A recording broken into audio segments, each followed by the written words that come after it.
great leader and peacemaker, Donald Trump, has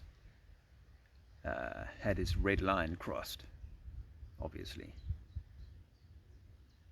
Last night, today is the first day of summer. Yesterday was the longest day in the northern hemisphere.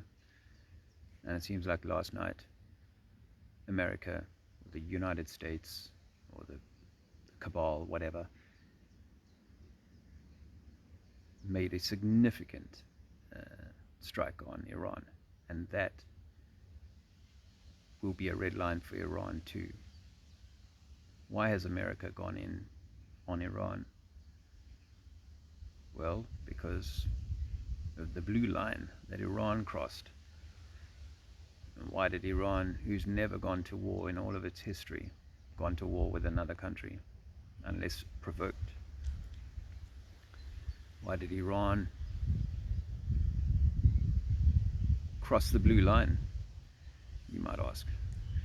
Well, it seems they were provoked.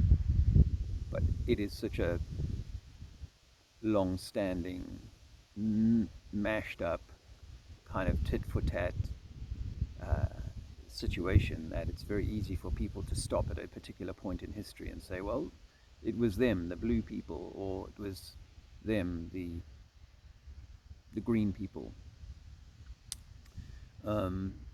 And now, thankfully, we've got the red people from Trump Towers coming in and doing what seems to be, oh, well, we'll see within the next 2 weeks. And I was saying, yeah, within 2 weeks means it could be the next couple of days.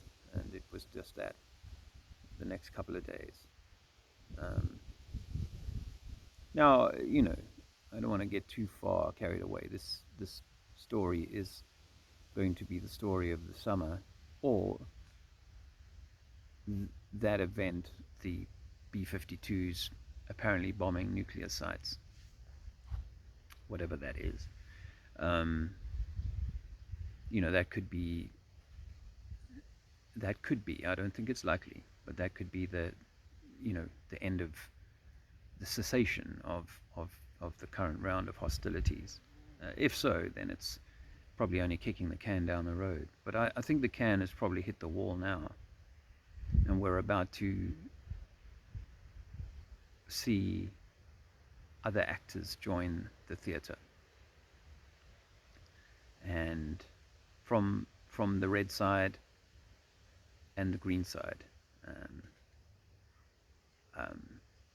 I mean, there are, I think, Western elements that might be less blue supporters than others, but what with the Ukraine, the Europeans being so involved in Ukraine now, and it was probably tactical that, Europe picked up the pace in the Ukraine-Russia conflict, while America redirected its resources into the Gulf.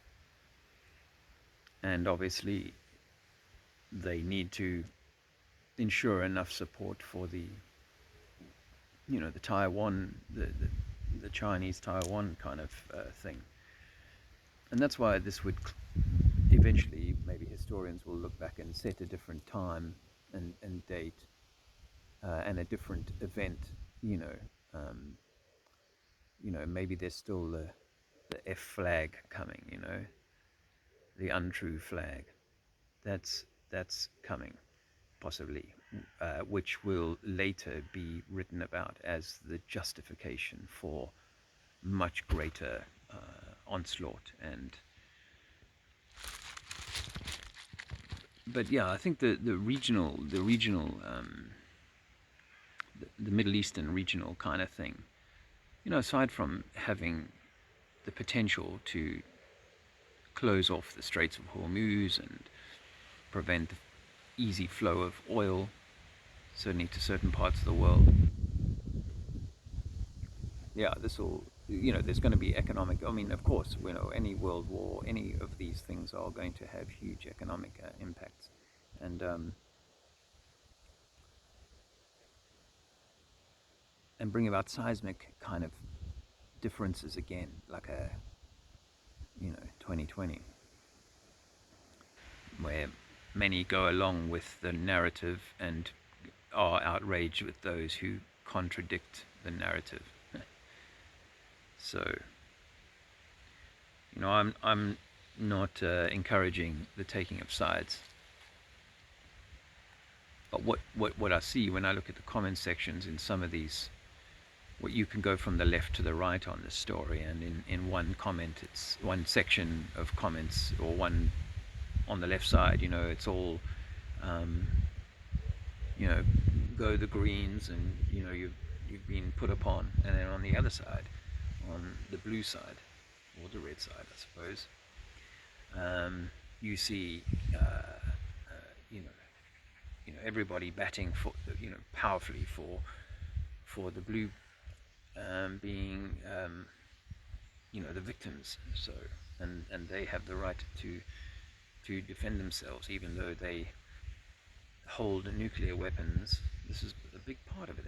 They hold nuclear weapons against all the world treaties, and without sort of world governing permission. So against international law, for what that's worth. And then on the other side, those people are saying, well, we want to also have that, but we want to have it formally. And because of that difference, the blue team have been justified in taking certain actions. The specific,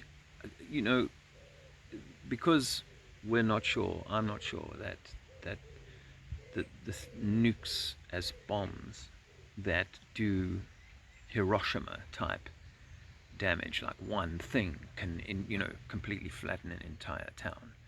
I don't see that.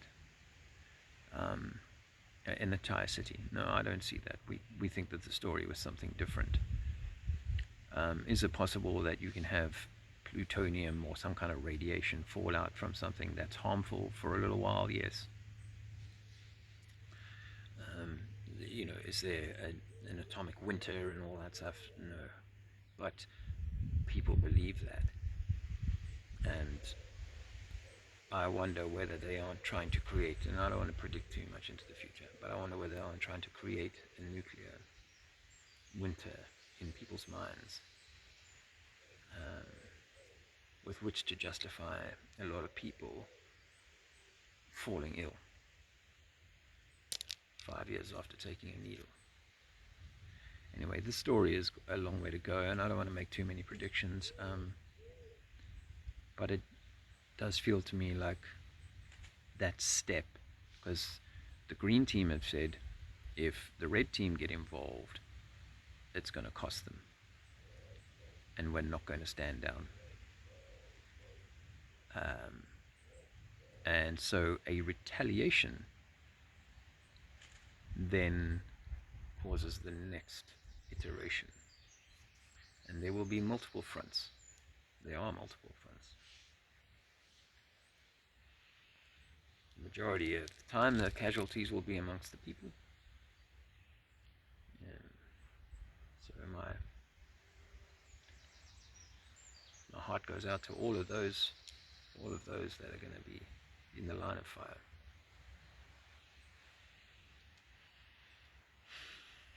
I know how it feels, but now I know that this is theatre designed to control us all, to rob us all. And I don't think it serves us. However, it is written, it has been designed, and we are to